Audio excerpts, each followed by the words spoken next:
Gurur Brahma, Gurur Vishnu, Gurur Devo Maheshwara, Guru Sakshat Param Brahma, Tasmai Shri Gurave Namah. Tasmai Shri Gurave Namah. Sada Shiva Samarambham Shankaracharya Madhyamam Asmadacharya Paryantam Vande Guru Parampara.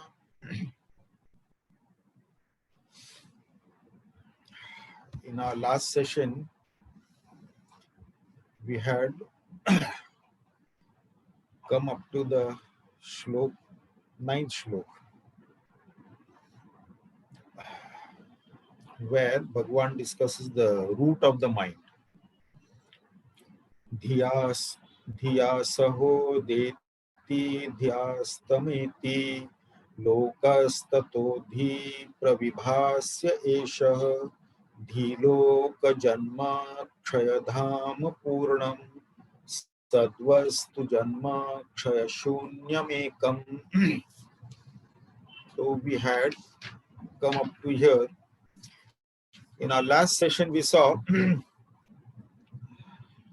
there was a discussion in the 6th shloka regarding whether Lord is with form or without form. And then the conclusion was that as long as we are identified with the gross physical body, if we consider ourselves to be an entity with form, name, attributes, and so on, then the Lord also has got a form and attribute. When we consider ourselves to be a formless entity, then the Lord is also formless. Actually, that supreme reality is formless, attributeless, and has got no name therefore. So, depending upon how we think ourselves to be, then the Lord has got form. So, if we have considered ourselves to be with form, then we need a Lord to be with form to worship. That is for our convenience. So Bhakti Yoga is bringing down the infinite to the level of the finite for our convenience. Because at the moment we cannot comprehend an infinite entity which is formless and attributeless, and therefore it cannot be named also. So it can be nameless. So now that we find it difficult and the only thing we know is our own form, so we bring down that infinite entity to a form where we find it easier to worship, to do upasana. So for the convenience of upasana, in Bhakti Yoga, that infinite is brought down to the finite level. Jnana Yoga is transcending the conditioning, the finite conditioning, and realizing the supreme reality, the infinite self.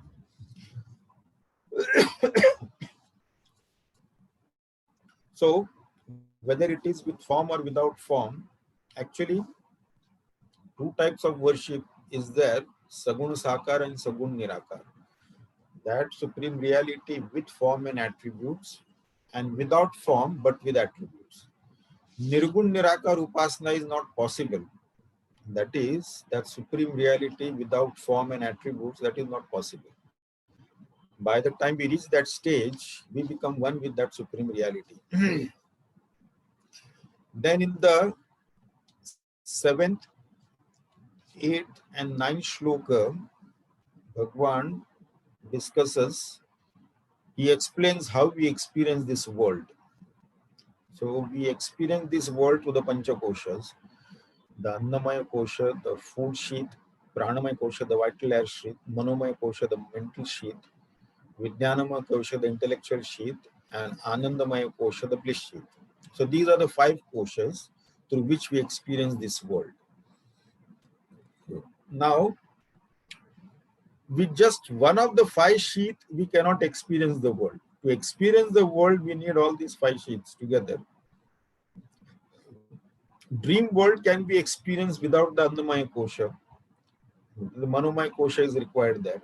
The other subtle body and the causal body is required. Gross body is not required to experience the dream state. So, for the waking plane of consciousness, all the 5 sheaths are required we experience the waking plane of consciousness.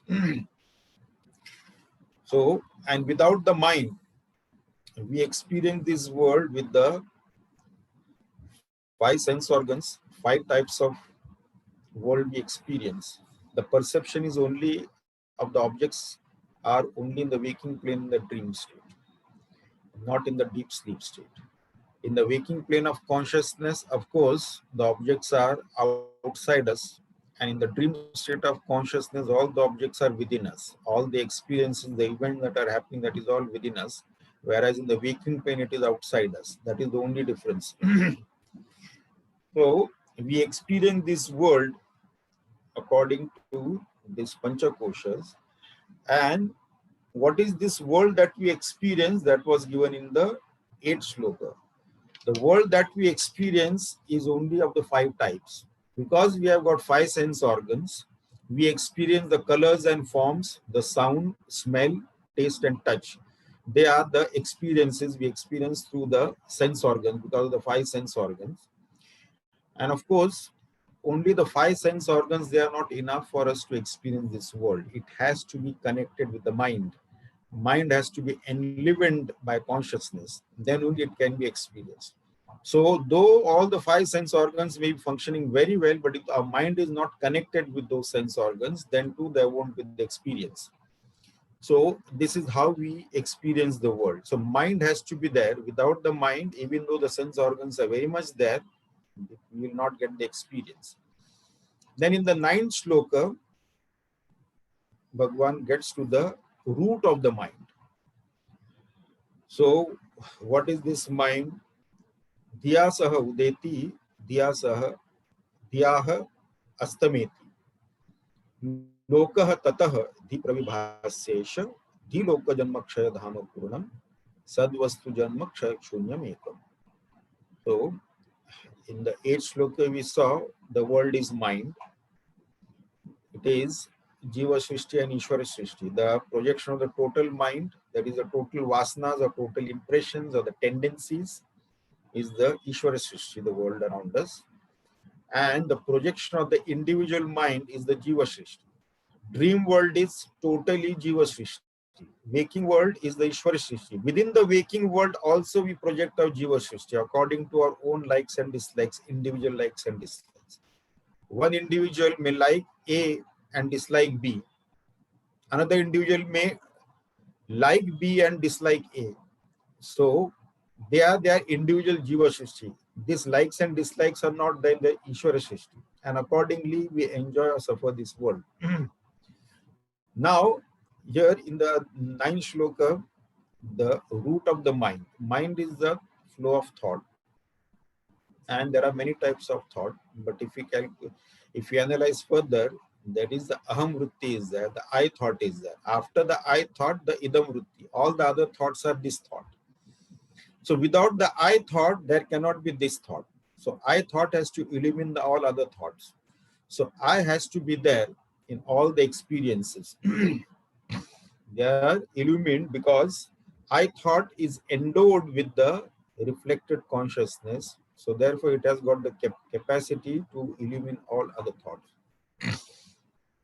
So that is how we get this experience of the world without this I thought. And where does the I thought arise? Important thing is that whenever with each I thought arising, the ego arising, with every experience it arises, and when the experience gets over, it disappears. It is not the same ego, the same I thought that is continuously experiencing different experiences. No. With every new experience, an I thought arises and it dies with that experience. But we give a continuity to that and we think that it is the same ego, it is the same I. No. It is the continuity that with every experience the I thought arises, and with the disappearance of the experience, when that experience is destroyed or vanishes or disappears, that I also vanishes with that until another experience arises or another thought arises. So that will be again illumined by I thought. This thought has arisen. To whom? To me. Whatever the thought may be, about this object or that object, about this person or that person, whatever it is. So with this rising and setting of this I thought, The mind functions and then disappears. Therefore, in the deep sleep state, when no thoughts arise, mind is also temporarily absent, and therefore there is no experience of the external perception, whether it is the waking world or the dream world. So here it all appears and disappears. Now the thing is that where does this I thought arise from? What is the source? What is the substratum from where it rises and where it disappears? So that is the that is the abidance in reality, the very source from which the I thought arises. Arising of I thought is actually the mind getting activated. With the arising of I thought, the mind gets activated, and with its disappearance, the mind gets deactivated. So what is the source from which it arises and where it disappears? That source is the abidance in that reality. Focusing on that source. That is the abidance in reality.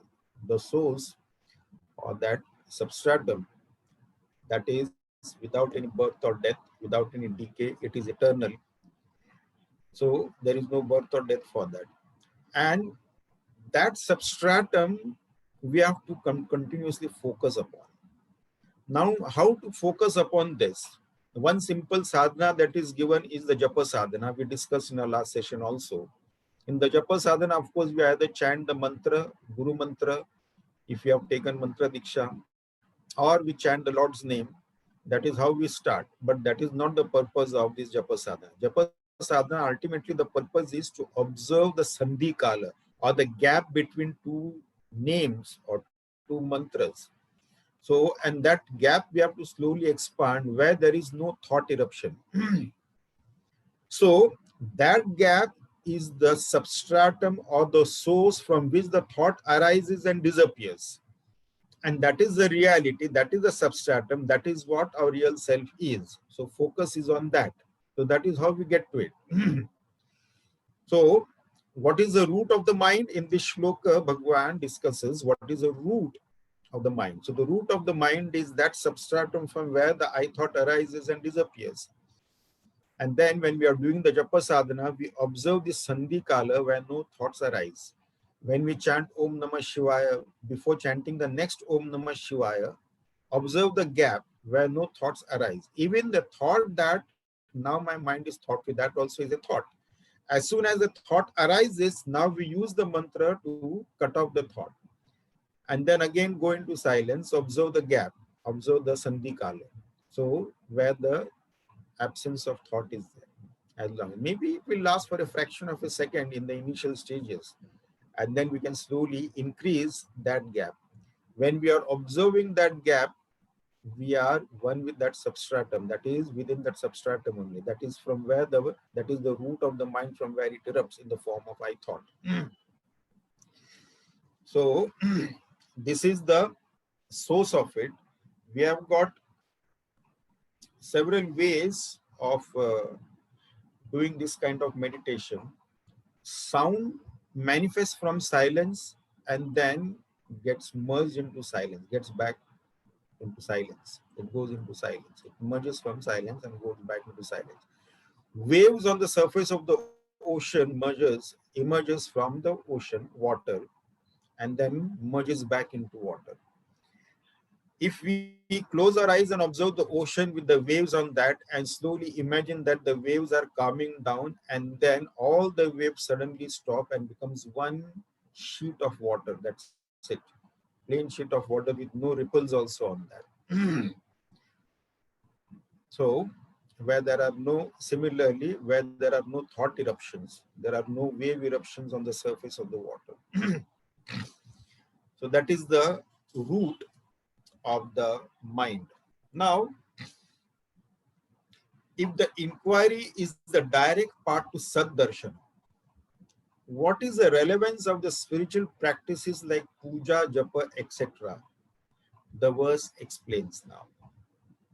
The 10th verse will take up a new verse now, and this will explain if inquiry is the direct path to Sad-darshan, that is, who am I?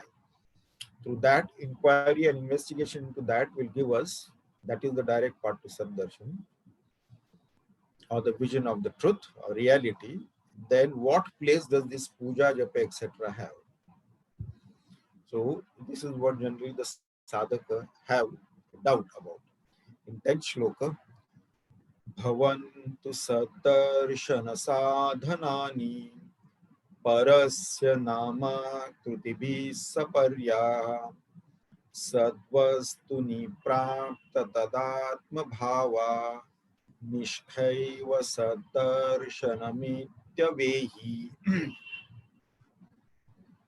भवन्तु सद्दर्शन साधनानि परस्य नाम आकृतिभिः सपर्याः सद्वस्तुनि प्राप्त तद आत्मा भावा निष्ठा एव सद्दर्शनम इति अवेहि.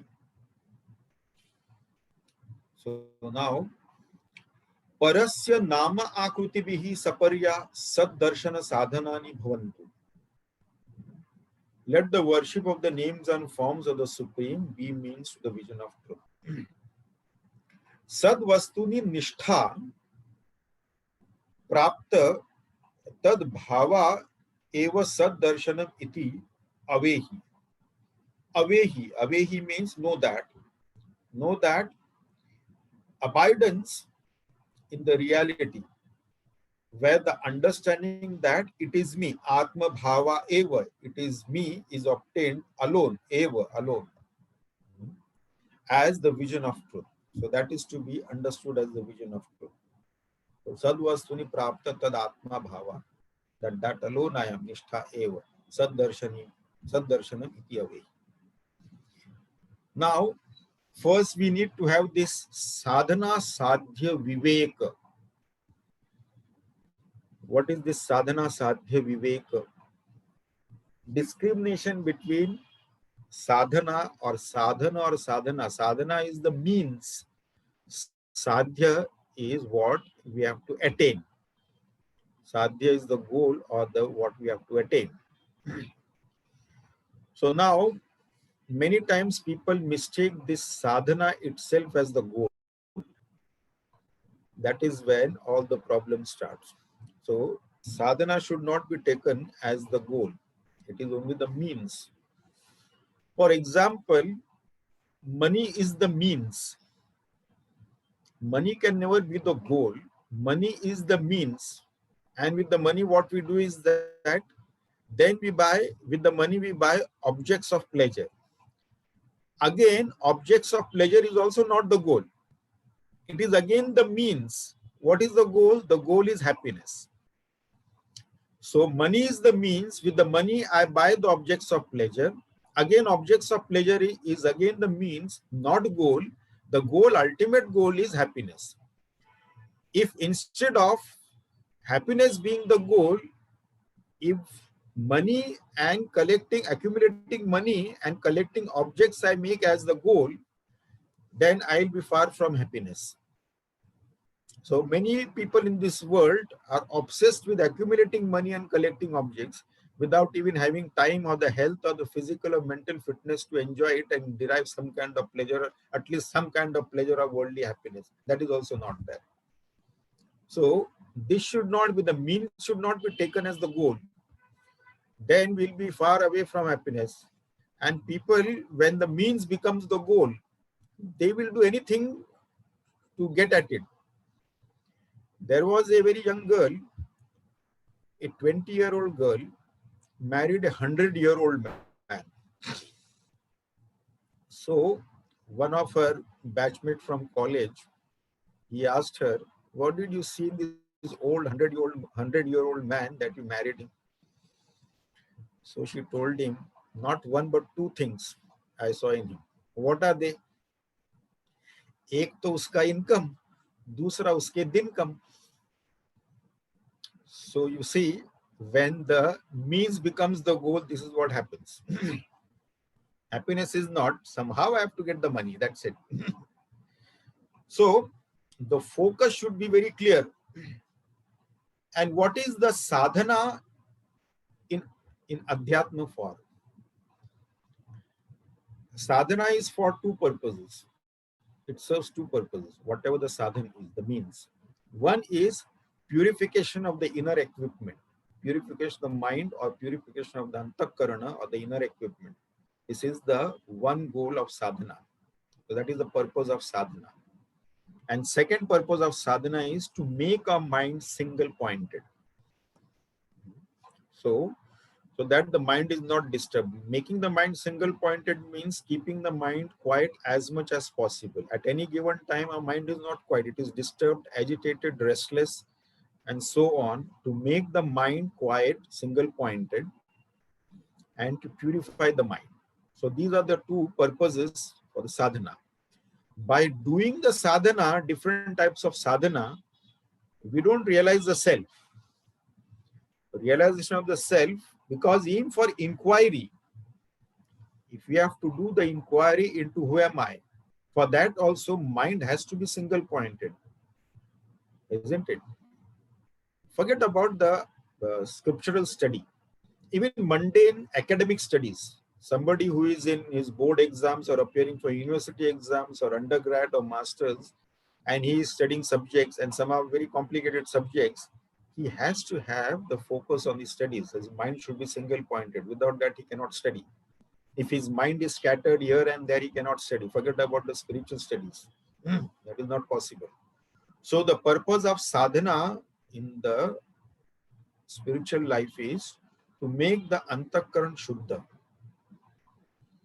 Shuddha antakaran is very important where the knowledge takes place. At the same time, to make the mind single pointed. So we promote good thought to make the mind single pointed, to make the mind pure. So now, for this purpose, various sadhanas are given, and there is no hard and fast rules or compulsion for anybody what sadhana one should adopt. The sadhana depends upon our personal, physical, mental, and intellectual level of evolution. At the same time, how much we are evolved on the spiritual path. So each and every one of us is unique. No two people are same. Even in our group also, no two people's faces will match. They are different.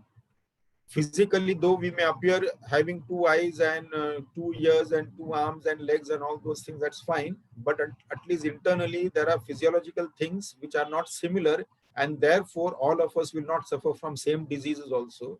Different diseases will be there because there are lots of physiological things happening within us also. Mentally also, all of us are not same. Some are very highly mentally sentimental, highly emotional or highly sentimental. Some are very balanced in that. Some are less emotional, and so on. Some are, we say, very hard-hearted, no emotions or no feelings or something like that. So mentally, we are also not same. Intellectually also, some are brilliant, some are intelligent, some are average intelligent, below average intelligent, some are outright duffers also, and so on. So intellectually, we are also not the same level. Physical capacity is also different. Emotional capacity is different. Intellectual capacity is different. And similarly, we have to accept that on the spiritual path also, we are also walking unique spiritual path because we are at different levels of evolution while walking spiritual path. So the same kind of sadhana will not work for everyone. Depending upon the vasanas that he or she has brought from his past life, and whatever the dirt we have accumulated and how long it will take, and then of course the tendencies and impressions that we have got and likes and dislikes we have accumulated. So the sadhana will be according to that alone to get our mind purified. Then of course the play of the three gunas, sattva, rajas, tamas. Now somebody who is very rajasic person, for him to sit in 5 minutes for meditation will be extremely difficult. If you ask him to work continuously for 20 hours, he'll gladly work. There is no problem. But ask him to sit quietly for 5 minutes in meditation, that will be a torture for him. So for him, the best sadhana is Nishkam Karma Yoga. Through Nishkam Karma Yoga also he can purify his mind. There is no problem with that. So that is the beauty of Sanatan Dharma. There are no hard and fast rules. The sadhana, the spiritual practices, as well as everything is tailor-made according to the individual needs. One has to understand that. So Like that, some people are tamasic, some people are predominantly sattvic. So different kinds of tendencies and impressions, vasanas that has been brought from the past life, so many factors go into deciding what sadhana will be suitable for whom. You see, and again, another important factor is that to make the mind single pointed also. So sadhana like doing the puja or japa sadhana, that helps in increasing the devotion also and making the mind single pointed also. For 10-15 minutes that we are there in the puja room, so we make a sankalpa that our mind should not go out of the puja room for those 10-15 minutes, just 10 minutes, not more than that. The mind should be tied down within that puja room or wherever we are doing the puja. It should not go, or asan on which we are sitting to do puja, it should not get out of that. So 10 minutes, so tie it down. This is the practice. So this is how we make our mind single pointed also. And if you are doing the puja like an interactive session without Ishta Devata, then of course our devotion and love also increases, our Shraddha also increases with that. So that also helps in purification of the mind and making the mind single pointed. Just by doing puja, so even for 100 lives, we will not realize the self. So as in Bhajagovindam, it is very clearly said that Kurute Ganga Sagar Gamanam Vrata Paripalanam Athva Danam Jnana Vihina Sarva Matena Bhajatina Muktim Janma Shatena. Puja has got its own place. It has got its own importance. And slowly, as we evolve to a higher level of evolution on the spiritual path, one by one, things that are not needed will fall off of its own accord. We don't have to personally give it up. It will fall off of its own accord. You see, when we reach the airport, we give up the car. When we cross a river on the other side, we give up the boat. We drop it off. We don't need the boat anymore because it has served its purpose. So once one sadhaka approached Bhagavan Ramana Maharishi, and he said that he used to do 50,000 times, he used to chant the name, and now when he sits for japa, no name comes. So then Ramana Maharshi told him that your japa sadhana has fulfilled its purpose to make your mind thought free. So now you can keep away the japa mala. It has fulfilled its purpose. You don't need to do japa anymore. So you need not sit for that specifically. So one by one, it will drop off whatever we have done. So the sadhana in the initial stages, when we begin our spiritual path, as we evolve, we grow, then we go into deeper and deeper. Then instead of the other sadhanas, then the contemplation of the higher reality becomes more and more important. So we go deeper into that. Then the other sadhana has served its purpose, that is making our mind single pointed, purifying our mind also, and it can be an ongoing process. It is not that whether all sadhana should start simultaneously or sequentially or something like that. No, it will happen slowly, one by one. And then simultaneously, one is doing the spiritual sadhana also and doing Nishkam Karma Yoga also, Sevakari also as a means for purification of the mind. So that can go on simultaneously also. That's no problem with that. So there is no hard and fast rules in that. So it will happen like that. It has got a purpose because different types of sadhana is because sadhakas are also of different levels. For Vedantic sadhaka, we need fourfold qualification: Viveka, Vairagya, Samadhi, Shat Sampatti, Mumukshutvam. So all of us will not have this all fourfold qualification, but we can accumulate it slowly over a period of time. We can bring Viveka, we can bring Vairagya. Vairagya comes by observing the world through Viveka, understanding the world as it is beyond the coloration of our likes and dislikes. When we go beyond the coloration of likes and dislikes and observe the world and understand as it is, then we realize that there is no shred of happiness in this world. Then only the Vairagya will come. If that Vairagya comes out of Viveka, it will last. But if that Vairagya is Avesha Vairagya or Smashana Vairagya, that will not last. With proper analysis, if that Vairagya has come, it will last. So, and slowly it will fall off. So the initial sadhana that you are doing will fall off. So ultimately, when the sadhaka becomes one with the sadhya. The sadhana is the means. Sadhaka is the one who is using the means, who is doing the sadhana for sadhana. Who is using the means, and the sadhya is the goal, lakshya. When the sadhaka becomes the sadhya, that is where saddarshan happens, the vision of truth happens. Having said that, we move on to the next shloka. A mind purified by spiritual practices is fit for inquiry. Now, Bhagwan initiates the seeker on the path of knowledge through different exercises in inquiry. 11th shloka. Dvandvani sarvanyakhilastriputya kinchit samashritya vibhanti vastu tanmargane syad galitam samastam napashyatam sa chalanam kadapi. Dvandvani sarvani akhilaha triputyah kinchit samashritya vibhanti vastu tat margane syad galitam samastam na pashyatam sachalanam kadapi. Now, sarvani dvandvani akhilaha triputya kinchit vastu samashritya vibhanti. So all pairs of opposites and all triads shine taking support of some entity. Samashritya. Tad margane samastam galitam syat. When that is searched, all will get dropped.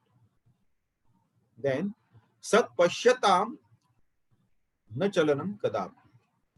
Now, to the person who has seen the truth, who has realized the truth, now there is no any kind of movement or wavering or flickering or restlessness, then nothing is there. Then he becomes stable, sthira. He was a sthira, now he has become sthira as soon as the realization happens. Now here Dvandva and Triputi is being discussed here. What is this Dvandva? Dvandva is the pairs of opposites. Good and bad, heaven and hell, hinsa ahimsa, papa punya, sukha dukkha. They are the pairs of opposites. Now these pairs of opposites, they are not independent of each other. They are the two sides of the same coin, one can say. Because without the knowledge of one, the other cannot be experienced. Suppose there is only good in this world and no bad. But without knowing what is bad, the good will not be called as good. Only two events we see, something that is good and something that is bad. Okay, that is bad and this is good. In compared to that bad, this is good. When there is no bad, even good will not be considered as good. For example, another example, if you take, you see, these pairs have to be together. Now, for the sun doesn't know what is darkness. And because it doesn't know darkness, it doesn't know what light is also.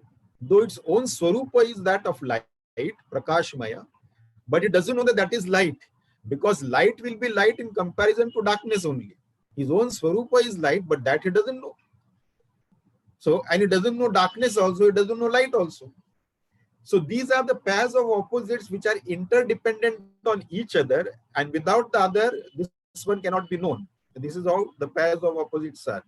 In the entire existence, everything is in pairs of opposites. Where there is a creation, there is a destruction. Where there is violence, there is non-violence. Dharma and adharma, hinsa and ahimsa, sukha and dukkha. If the sukha is there, the dukkha has to follow up. There are two sides of the same coin. If the birth is there, the death has to follow. So there cannot be just birth and no death. No. So the pairs of opposites have to be there. This is called as dvandva. And then the triputi. So sansarik dvandva cannot be independent. It has to have a counterpart. Now if you take up as triputi, triputi is the triad of experiencer, object that is experienced and the relationship between the two called as experience, or the knower and the object of knowledge or knowledge and the knowledge. The relationship between the two, knower and the object of knowledge, is knowledge. So knower, known, and knowledge. Experiencer, experienced, and experience. So like that it goes on. So these triputis are there. So in these three triputis, without I, the experiencer, without I, the knower, nothing can happen. There cannot be any triputi or any dvandva also. Dvandva to be experienced, I has to be there. Triputi to be experienced, I, the experiencer, I, the knower, has to be there. Isn't it? So here, tad margane samastam galitam syat sad pashyatam na chalanam kadapi. So when, what is that entity on which this triad is experienced, or the pairs of opposite experience on which this is supported by? When we reach that, when that is searched, all will get dropped. So that is the substratum. Now I am the experiencer. Without I, the experiencer, the object of experience and the experience has got no meaning. They have got no existence without I, the experiencer. I, the knower, the object of knower, object of knowledge, and knowledge has got no meaning. They have got no existence. You see? So I, the knower, has to be investigated. Its root has to be investigated. The source of I, the knower. Who is this I, the knower? Now, this is where the Vedantin, Vedic knowledge or Vedantic knowledge is superior. Because as regards our science is concerned, science is limited to doing the research only in the realm of matter and energy, and both inert, insentient, and non-living. So matter and energy, everything is made up of matter and energy, but they are not into doing the research on consciousness, without which they cannot do the research on matter and energy, which is insentient and inert. So this is where Vedantin is a higher kind of, a superior kind of scientist who does the research on consciousness or the conscious knower to that. So once we get to that conscious knower, so I, the root of that I which illumines all the dvandva and all the triputi, when that is reached, then na pashyatam sanchalam kadapi, then there is no movement at all. Then there is sthirta. The one has become stable after that. Then there is no restlessness, because in infinity, when one becomes one with the infinity, there is no movement. In the finite things and beings, which is limited by space, time, and causation, there is movement. But here there is no movement. Nothing can shake one from these. Lord Krishna faced many tragedies in his life, but he didn't waver from his supreme self, being one with the supreme self. He was Achyuta. Achyuta, he didn't depart from that. He didn't waver from that. There was no wavering. So there was no movement. He remained the same one with his own real self. Though so many tragedies came in his life, the smile on his face never left. With the so many calamities.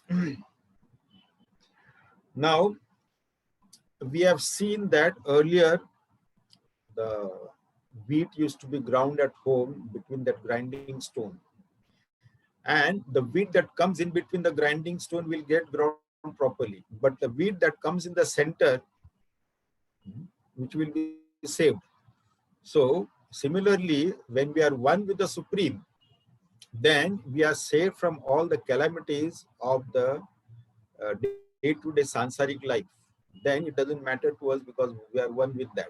As long as we are on earth, of course, we have to revolve around the sun. When we merge with the sun, then there is no movement for us. So being one with that supreme reality immediately takes away, because then there is no ego. An ego that was identifying itself with the Panchakoshas and was the sufferer, enjoyer and the sufferer of these worldly things and beings, and that is no more there, and therefore he abides in the infinite bliss. So getting to the root of I is required for all the pairs of experience of the pairs of opposites and the triad of experiences, the triad or triputi. And once we get to that root, then there is no movement. That is the realization of the self. Now, the author himself guides us through an example on how to conduct inquiry into the nature of the pairs of opposites. Shlok 12. Vidya katham bhati na cheda vidya vidyam vina kim pravibhatya vidya dvayam cha kasyeti vicharya mula swarupa nishtha paramartha vidya vidya katham bhati na ched avidya vidyam vina kim pravibhati avidya dvayam cha kasya iti vicharya mula swarupa nishtha paramartha vidya. Now avidya na ched vidya katham bhati. If there is no ignorance, how does knowledge shine? Vidyam vina avidya pravibhati kim. Without knowledge, does ignorance shine? Or the ignorance is known? No. Dvayam, that is the two. Dvayam cha kasya, to whom these two belong. That is Vidya and Avidya both. Iti vicharya mula swarupa nishtha paramartha vidya. Thus, having inquired abidance in the original nature is the knowledge of truth. Now, dvandva, vidya and avidya. In the previous shloka also we saw the pairs of opposites. Vidya and avidya, that is knowledge and ignorance, both are thoughts. Knowledge is also thought and ignorance is also thought. I know something, that is the thought of knowledge. I do not know something, that is the thought of ignorance. So both are thoughts only, vrittis only. So they are also pairs of opposites and they arise from the consciousness alone, the vidya and avidya. So without the avidya, I will not know vidya. If I have ignorance of something, then I gain knowledge of that. Then I say that I was ignorant about that thing, now I gain knowledge. So now I know what is ignorance of that thing, I know what is the knowledge of that thing, not knowing a particular thing and knowing a particular thing. So without that ignorance, that vidya also is not known. But the thing is that I will seek vidya, I will seek knowledge only if I know about my own ignorance.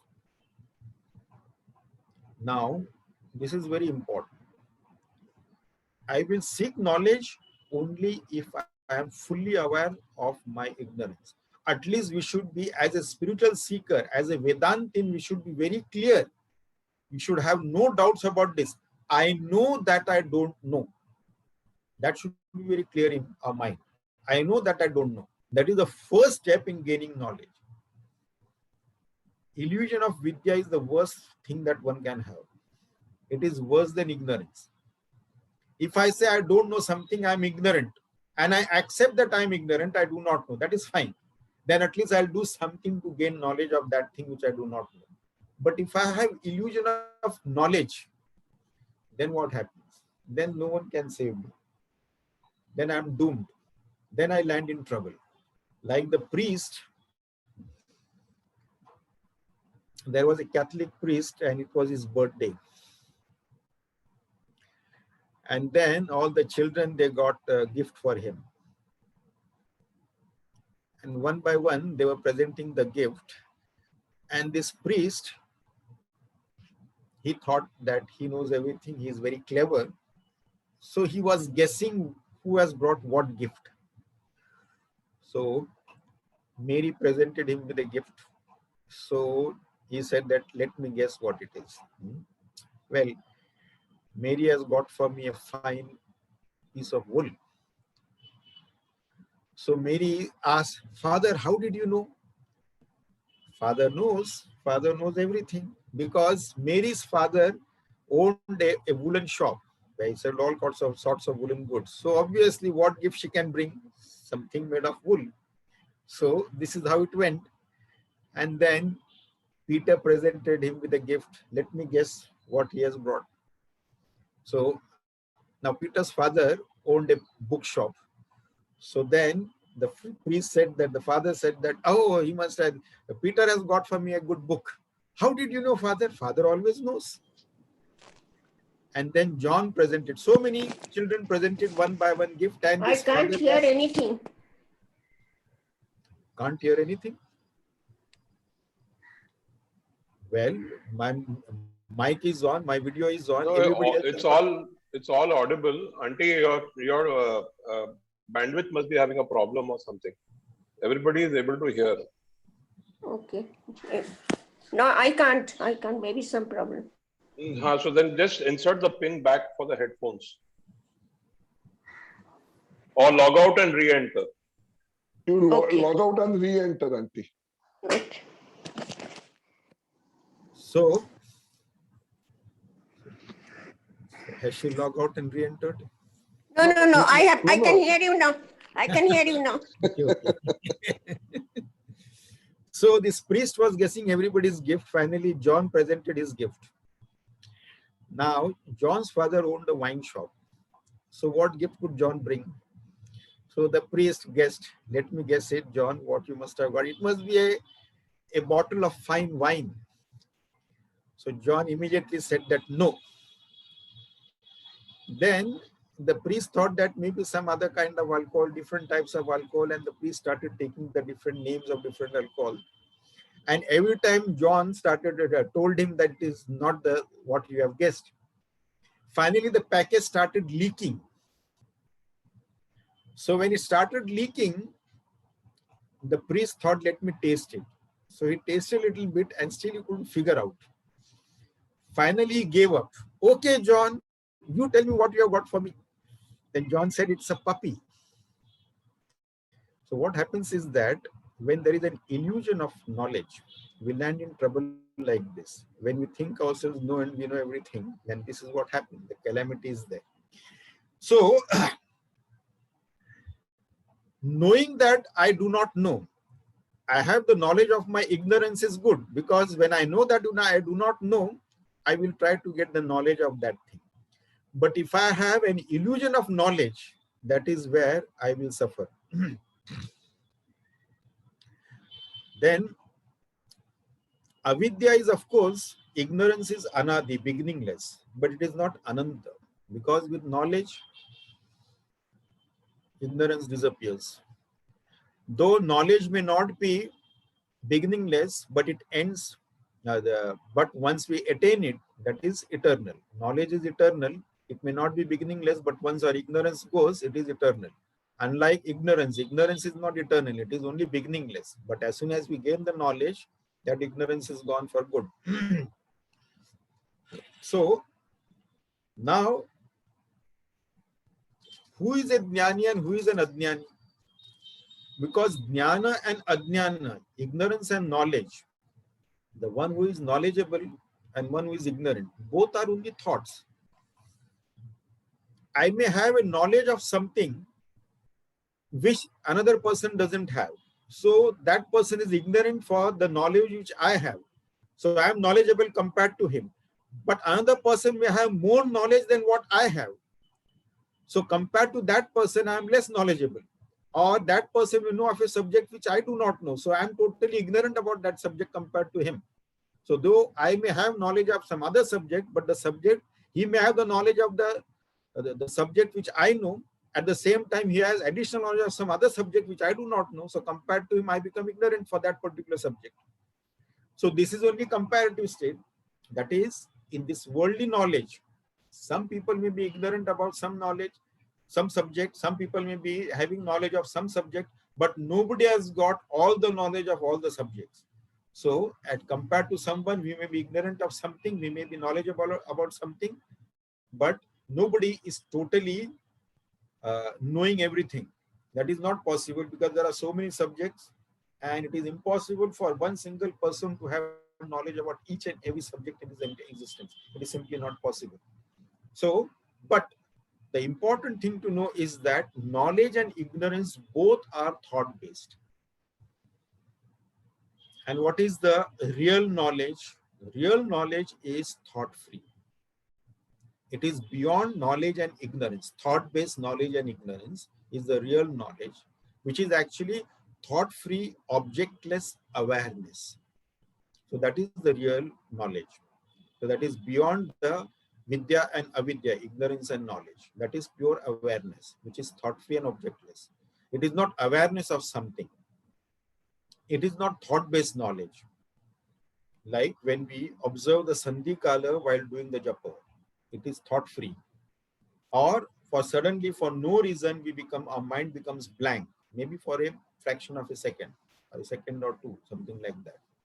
So that is thought-free. We may get that kind of experience, we may not even be aware of it. It may happen so many times. So that is the objectless awareness. So therefore, that is the knowledge we have to get to. Because vidya and avidya again are both pairs of opposites only. Beyond vidya and avidya is the thought-free knowledge. Now the inquiry into a triad is conducted thus. In the 13th shloka, bodharamatmanamajanato yah bodhassa kim syat paramartha bodha bodhasya bodhyasya cha samshayam swam vijanatastadvitayam vinashyet. Bodharam atmanam ajanatah yah bodhassa kim syat paramartha bodha bodhasya bodhyasya cha samshrayam swam vijanatastad dvitayam vinashyet. Bodharam atmanam ajanata ya bodha paramartha bodha syat. Can that be true knowledge when the knower does not know himself? That cannot be the true knowledge.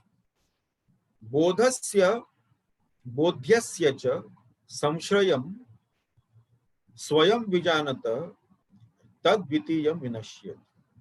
To one who knows oneself, the support of both the knowledge and the object of knowledge. So one who knows oneself, which is the substratum of both the knowledge and the object of knowledge. So the two will vanish. Both the knowledge and the object of knowledge will disappear. And what remains is the pure knowledge. Now, every experience has got Tripurti, the triad. We know the experiencer, the object experienced, and the experience. So the knower is connected to the object, to the thought of knowledge. In the mind called the knowledge of the object. So the knower plus mind plus sense organs equal plus object equal to the knowledge of object. So knower is involved. So one is the knower, then the mind, then the sense organs, then the object of knowledge. So the knower, mind, sense organs, object of knowledge. The four together gives us the knowledge of the object. Four together. Now, without the knowledge of the self, can it be true? Without the substratum, it cannot be true. The thing is that suppose somebody is drunk and he's blabbering away something. So what people say? He's drunk, he doesn't even know who he is and he's blabbering away. Or somebody who is mad, who is an insane person, a psychiatric patient who is mad, he also keeps blabbering. He doesn't know who he is, he just keeps blabbering. So when we don't know who we are in the mundane day-to-day living, our words have got no meaning. So similarly here, it is said that without Atma Jnana, without the knowledge of the self, can it be true?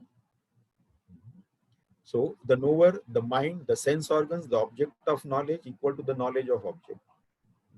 Now, without that self, the knower, the other things will not be possible. Cannot be true. Nobody takes that seriously. Generally, in the Western psychology, they say that I think that I exist. That is absolutely wrong. I exist, therefore I think. My existence is prior to my thought.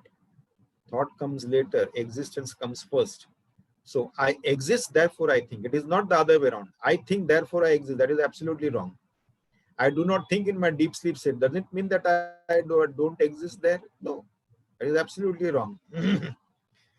So, known and knowing exist due to the knower only. Without the knower, the object of knowledge and knowledge has got no meaning without the knower. So, the Triputi ends in the knowledge of the self. Knower known difference ends in Atma Bodha. When the realization happens, the knower known difference ends. The Triputi ends. Knower known and the knowledge ends, and what remains is the pure self. The pure objectless thought-free knowledge only remains. That is Saddarshana, the vision of truth. Now, having said this, in the next shloka, now when dualities and triads end, there seems to be a void. Is that the reality? Now you see, Bhagwan Ramana Maharshi is raising a doubt and now answering it in the 14th shloka.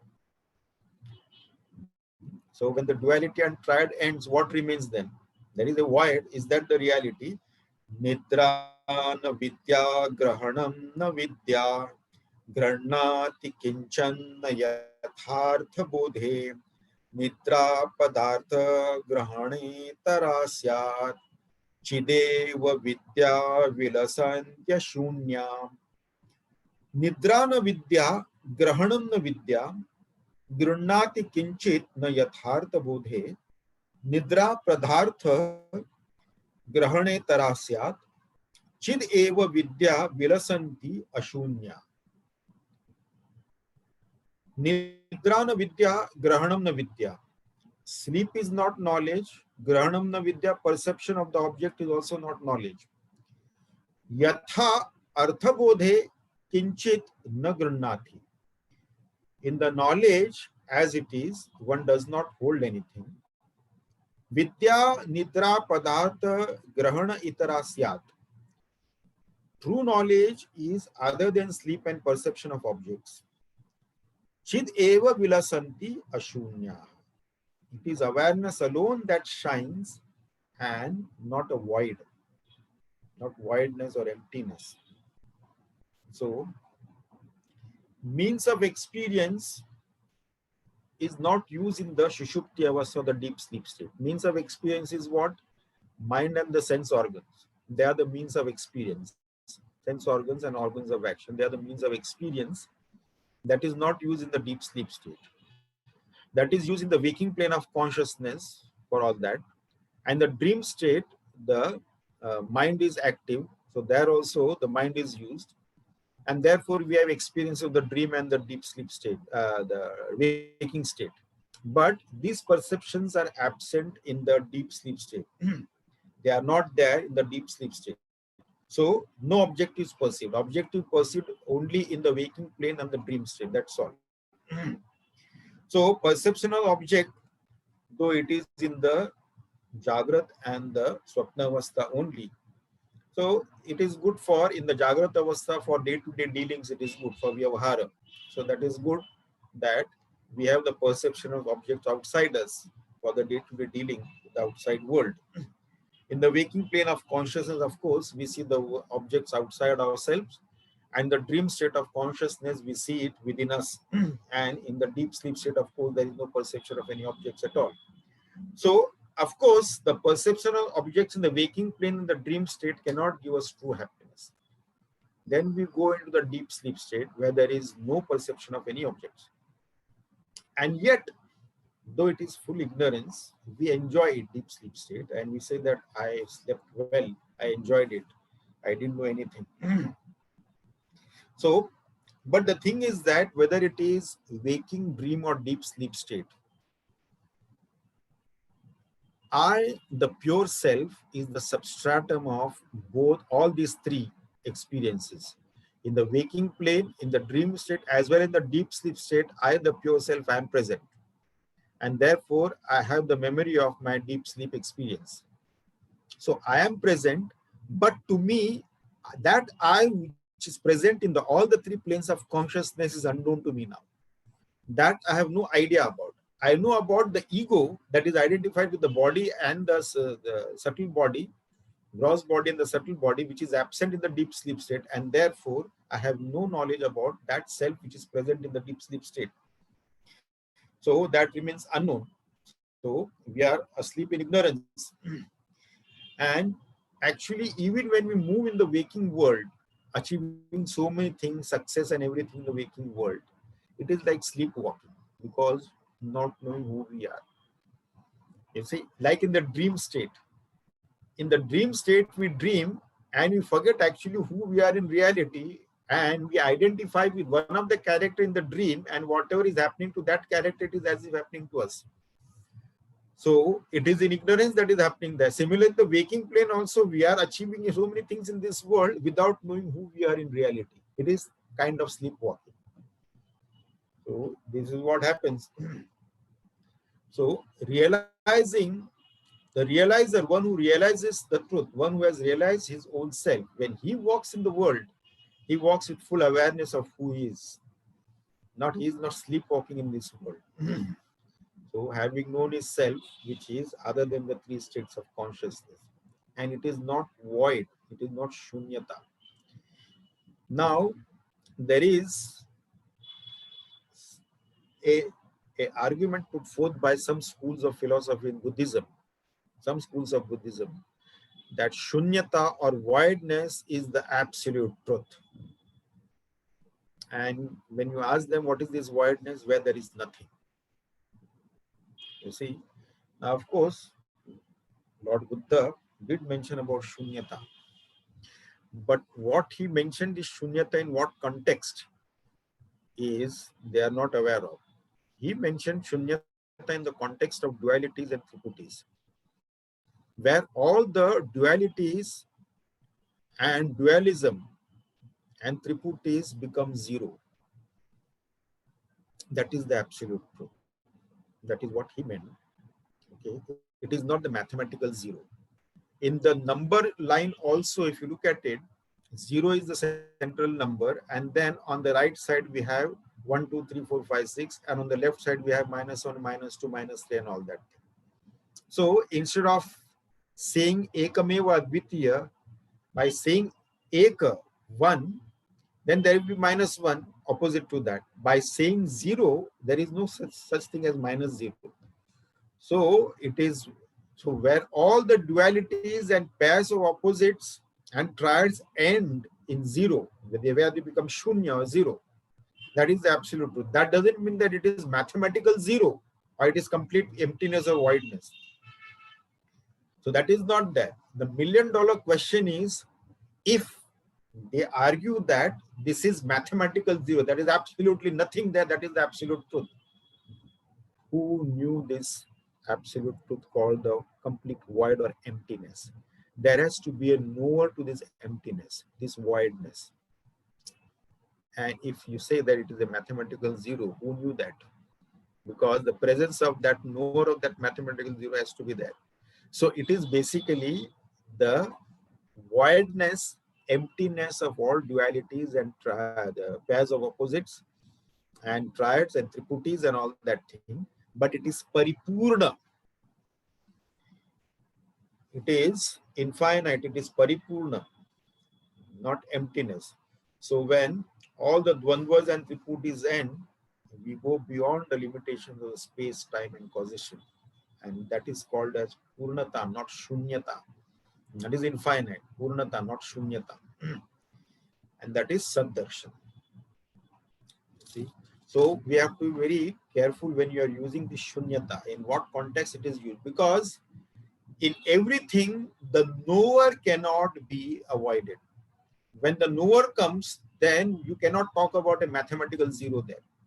The knower of mathematical zero is still there. So it is shunyata, is not emptiness or voidness of nothing. No, it is not shunyata but purnata, infinity. Now,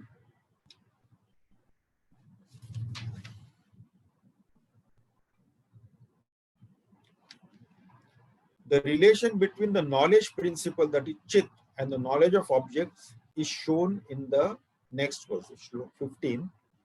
This we will take up in our next session. Now, if anybody has got any questions on the topic that we have covered today. Swamiji, very beautifully explained, but sometimes one gets a feeling that the origin of I notion and origin of thoughts, is it arising out of the previous experiences in previous janmas? No, previous experiences and previous janmas to whom?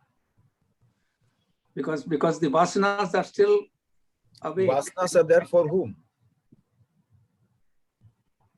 You see, the inquiry is not on that. The inquiry is that we are getting into the, first we have got to the root of the mind.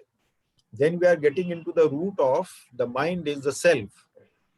And self is the knower of everything. Self is the substratum of everything. So that is what the focus is. Our spiritual journey is knowing that as our true self, not what we think ourselves to be, but what we are in reality, who we are in reality, you see.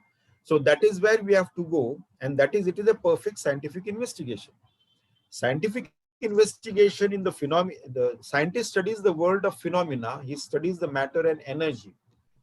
But our modern science, they do not focus on the consciousness which enables us to study the inert, insentient, non-living matter and energy and their transformation and the world of phenomena. You see, so therefore this consciousness is a substratum from which the thought emanates. And then after ahamvritti, I thought, then this thought, that thought, he, she, they, you, and all that thing will come out after that only. But where all this goes into that, because in the deep sleep state, we have got no thoughts, but it doesn't affect our existence. That I, the ego, is also temporarily in an unmanifest state in the seed form, but it doesn't affect our existence at all. You see, so knowing that, then we also know that our existence is not dependent on the presence or absence of the body or the sense organs or the mind or the intellect, because they are temporarily not available for our experience in the deep sleep state. Even the gross physical body is not available for our experience in the dream state, but our existence continues throughout. The knower has to be there throughout. So focus is on the knower, on the I, the self. So that is where the focus is, and how to get to that. We have seen certain meditational techniques also, that to get to that, we have to go beyond the thought. So in the meditation also, when you transcend the mind intellect equipment, that is when we get into the oneness with that which is beyond the mind and intellect. That is the consciousness, that is our real self. Go beyond that. It takes a while to get there. So with the intellect, because intellect again has got a limitation. With the intellect, we can very well analyze rationally, scientifically, intellectually, and all that thing. We can very well analyze who we are not. With proper analysis, we can do that. But with intellect, we cannot know who we are in reality, because intellect itself is a product of ignorance. So therefore, it cannot know. So therefore, we have to transcend the intellect itself. In the deep state of meditation, when we go beyond the mind and intellect, that is where there are no thought eruptions. With the contemplation, we start with the Shravana sadhana, listening to the scriptures, then reflecting on the scriptures, then contemplating on the scriptures. And when the contemplation goes deeper and deeper, then we go beyond the thoughts. So it is not easy, it takes a lot of time, because the mind is so disturbed, so agitated, so restless. To make the mind single pointed, to purify the mind and to make the mind single pointed. So the whole sadhana lives, it takes only for this. Realization can happen just like that, because even now in our ignorance, we are the same self. We are Shuddha, Nitya Shuddha Bhuta Mukta Parabrahma Padmatma Swarup, and nothing less than that, not an iota of less than that. But the problem is that the dirt that we have accumulated, sadhana is basically cleaning the dirt. Sadhana is not bringing the self from somewhere. We are already that. But our awareness is not there because of the dirt that we have accumulated our lives together. So then I just to get rid of that, we have already discussed what is the purpose of various sadhana. For two purposes. Antakaran Shuddhi, making the mind single pointed. At any given moment of time, our mind is like a chatterbox. It is very stormy. We cannot focus if our mind is scattered. So for that also we need some kind of what you call that single pointedness of the mind.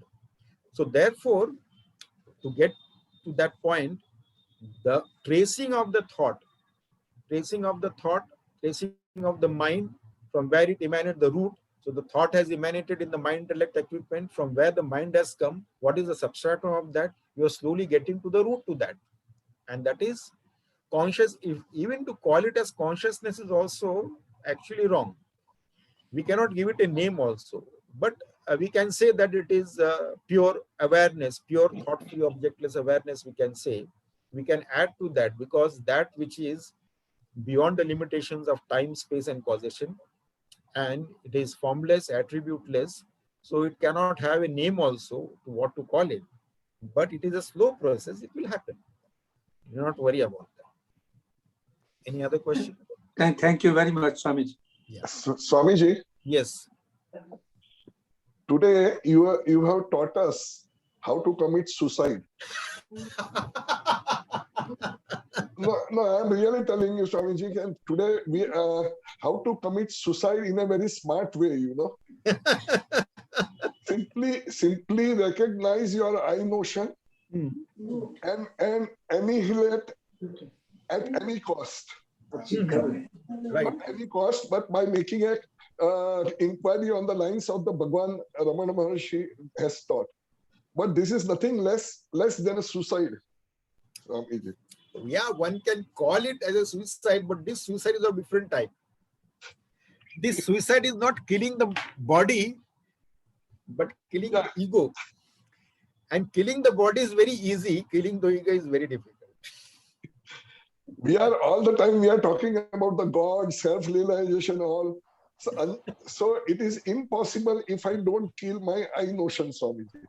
Yes. Or in other words, if I don't commit suicide of I notion, then I will never realize what we heard of this divinity, then Brahman, then we will never come to know.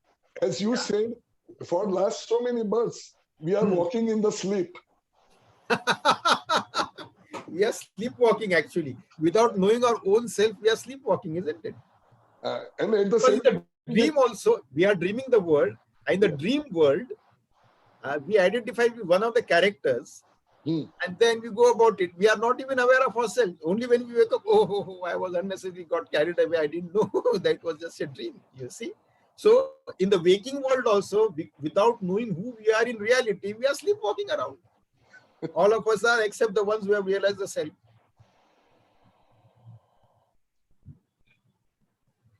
Only one doubt persists. Of course, it's going to be more beautiful and more enjoyable, more blissful, that state. But what about today? This dream? Dream will end forever. Huh? This drama which is going on will end forever. Yeah, it will end. That drama which goes on, at least when we realize the self, it will end for us. Pankaj Bhai, according to what I understood, the drama of making the gulab jamun will end, but you will blend into the gulab jamun. No, Swamiji, today was a fantastic and sadhana is very simple, very simple. If today's your lecture is understood by us.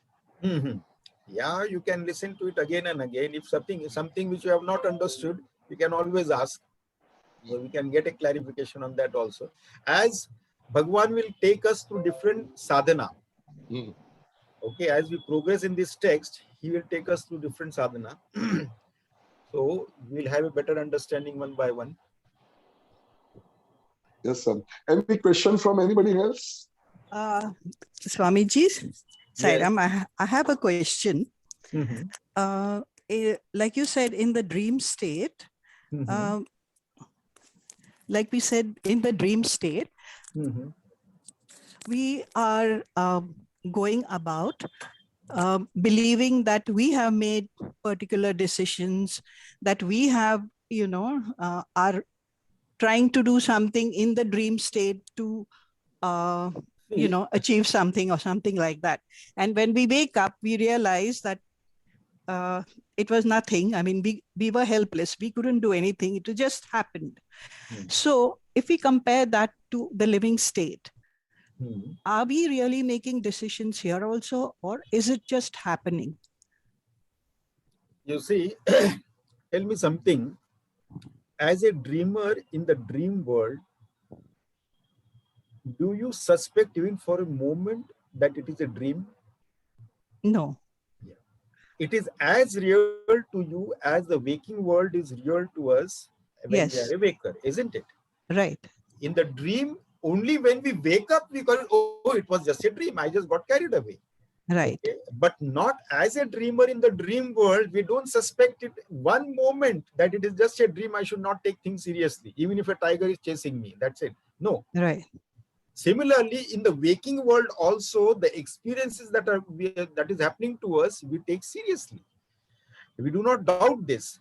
But when we awaken to a higher dimension of consciousness from the waking plane of consciousness, then we realize that I unnecessarily got carried away what was happening to me in the waking plane of consciousness. Therefore, a great realized master, he couldn't care less what happens to him or the world around him. It doesn't matter to him. Because it is like waking from the dream and then going back into the dream, something called as lucid dream, that you manipulating and you enjoy that. Right, right. But the question is, now we've been told, do this, do that, ye sadhana karo, wo karo. So how much of the decisions are we really taking, or are they just happening? See, many a times our sadhana is guided by our state of evolution also and the impressions, sanskaras that we have brought from the past life. Okay, now, for example, we are all Vedantic sadhaks. As we are attending these Vedantic classes, we are all Vedantic sadhaks. Yes. Now barely 15, 16 people are listening to this. Okay. Now, even a Vedantic, the satsang is held outside, so maybe some hall or something like that. How many people will be there? 15, 20, 100, 50, 100 or something like that. No more than that. You hold a Bhagavad Katha or you hold a Ram Katha, there will be 10,000. Okay. So now this, among the Vedantic sadhaks, how many you will find there, I doubt. Okay. In that Bhagavad Katha or in that Ram Katha, how many of these will be there, I doubt very much. Right. Similarly, how many of those who are attending that Bhagavad Katha or Vedant, this Ram Katha, how many of those will be there in the Vedantic sadhana, that you doubt. None of them will be there. So we bring impression of sanskaras from the past life. We may have been exposed to that in our past life through our contacts with sages and masters. We may have done some sadhana already in the past life. We may have done some scriptural study in the past life. Therefore, we take a liking towards that. Otherwise, it will not come. Some people, even they are told to attend these classes, the satsangs are going on, why don't you attend it? They will not take, because that sanskara is not there in them. I've been conducting this satsangs here in Bhiwandi since last 17 years. And today we have regular people who are attending since 17 years. We have covered a lot of texts. Barely 15, 20 people are there who are regularly sticking to that. And somebody new comes there, unless he or she has been exposed to that in the previous life, they will not attend the second class. But those who have been exposed, but they have not yet studied any scriptures, but they attend this thing, they'll find an interest in that and they will continue with that. So our sanskaras from the past life will decide what type of sadhana we are comfortable with. You see, that is how we take to that. Somebody will take to yoga, somebody will take to bhakti, somebody will take to karma, and so on. Then somebody will take to meditation, dhyana yoga, karma yoga, jnana yoga, bhakti yoga. So there are so many different yogas out there. That is the beauty of Sanatana Dharma. So there is no hard and fast rules. For everybody, some path is there, according to one's own state, physical, mental, intellectual state of understanding, and his or her own level of evolution of the spiritual path. So we are just pulled along into that path. Yeah, so you will be attracted to that, something which you have been exposed to in your past life. So that sanskaras will attract you towards that. That is how everybody comes on the spiritual path like that. Some takes to bhakti very easily, some takes to karma kanda, some takes to the karma yoga, some takes to meditation, dhyana yoga. So it comes very easily to them. So like that. But Vedantic sadhaks are very few. Very few you will come across who are Vedantic sadhaks who will take to this, because it is not easy. No, it is difficult. It is difficult, no doubt. It is not easy to comprehend also. So one has to have a subtle intellect for that also. It is not easy. Yeah. Thank you, Swamiji. Any other question? Anybody else?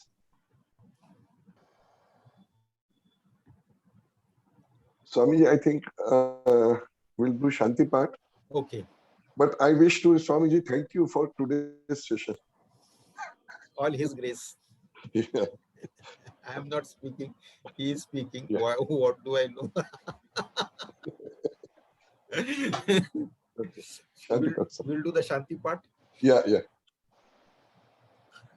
Om Purnamada Purnamidam Purnat Purnamudachyate Purnasya Purnamadaya Purnameva Vashishyate.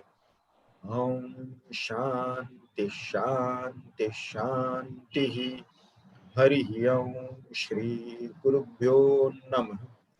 Hari Om.